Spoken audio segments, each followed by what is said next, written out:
It's almost 6 years ago? No, 4. Yeah, probably. 2012. For number 5? Yeah. Yes. Yeah, it's been 4 years.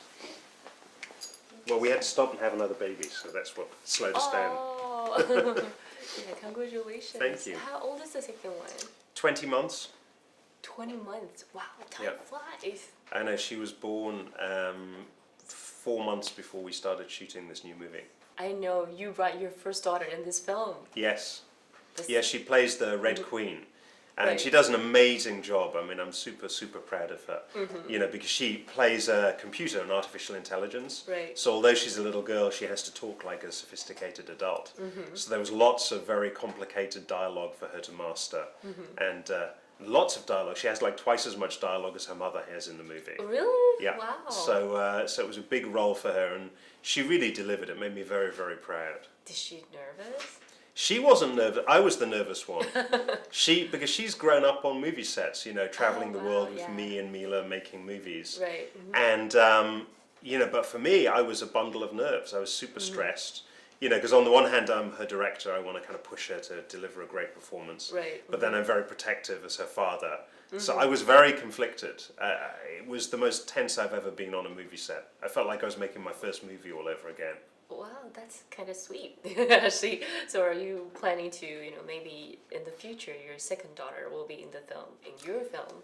Listen, I mean, whatever my kids want to do, you know, it's not like we pushed ever towards the film industry and acting, and you know, she really had a passion for it, and we really made her work for it as well. You know, we made sure she had to go to acting class. She had to learn how to read really well. Wow. You know, she kept overcoming these hurdles, and eventually, you know, I saw a lot of what she was doing at acting class, and she was really strong. I mean, she's a really strong little actress. And you and Mila set up a very good model for, you know, for Hollywood as a couple working together for more than 15 years. It's true. Yeah, not to mention it's We on made the same seven movies project. together. Yeah, that's awesome. Did you ever argue, like a disagreement or something? Like, how do you solve Well, it? movie making is a creative process, and Right. you know, arguments are inevitable, and Right. sometimes out of conflict comes great creativity. So you know, we disagree on things, and you know, we work it out. I mean, it's one of the reasons why we have a good working relationship. But you know, for me, I'm in awe of actors. You know, actors do something that I can't do.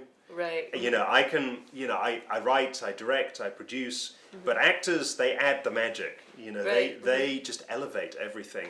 And Mila comes up with things that I could never, ever think of. And, you know, so sometimes, you know, I don't mind, you know, having a little bit of conflict as long as, you know, great creativity comes out of it. You just said Mila comes up with things that you never come up with.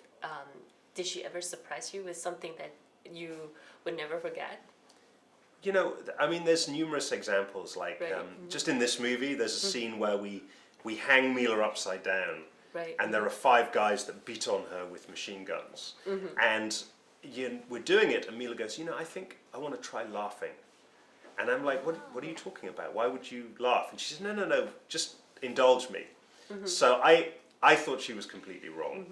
She did it. She has this laugh while she's hanging upside down. And it's amazing. It makes the entire scene. And it's so good I actually stole the idea, and we do it at the end of the movie as well. But that, you know, that's the genius of actors. You know, they can come up with stuff that, you know, directors don't think of. And that's my job as a director, is to hire the right people and then help those people do the best possible work they can. And you're the pioneer. And I also think you're the most successful director who can direct the video game so well. What was the secret to make the video game come off life? You know, I love the video game properties that I adapt. You know, I've been involved in 2, Mortal Kombat and then Resident Evil. You know, I loved both of those video games. And I think the hard thing about an adaptation is pleasing 2 audiences. You have to please the hardcore fans that love the video game and know everything about it, and then you have to please a mainstream audience who may feel alienated because it's a video game. They might think, you know, this isn't for me because I don't know anything about the world. And I think that's the genius of Mila. That's the one thing I got right, was I cast her in the first movie, because she is really the audience's way into this world. You know, in the first film, she woke up with no memories. So she kind of, for the mainstream audience who don't know anything about Resident Evil, she was their way in. Because she didn't know anything, they didn't know anything, so they could really follow her and bond with her. Wow. And interestingly, the Alice character is not in the video game. You know, she's a unique creation. And again, I think she made the world accessible for an audience that just didn't know anything about video games. The last question, I would like to go with something romantic. You mentioned that you cast her. She is the soul for this franchise. What was your first reaction when you saw her in 2002? Do you remember? I met Mila. She was sitting on the steps outside of my office, and she came in and we had a meeting. And there was an actor friend of mine, Jason Isaacs, who's in all the Harry Potter movies.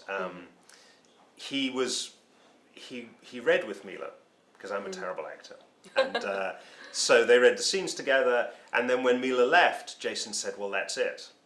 And I said, "What do you mean? You think she's great for the role?" And he said, "Oh, forget about the role, just the two of you."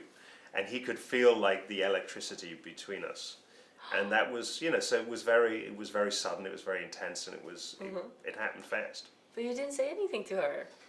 You Well, didn't I was even a little read the intimidated. script. I mean, she's very beautiful. Oh, that's sweet. The best reason to see the final chapter.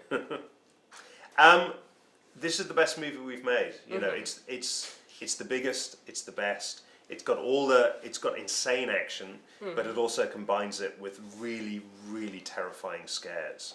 Right. So, and at the end, it's very emotional. You know, when Alice discovers the truth about herself. Great. Thank you so much. Thank you. Thank you. We played a long game, you and I. But now it's over. He has an army of undead with him. What are we gonna do? We're gonna kill every last one of them.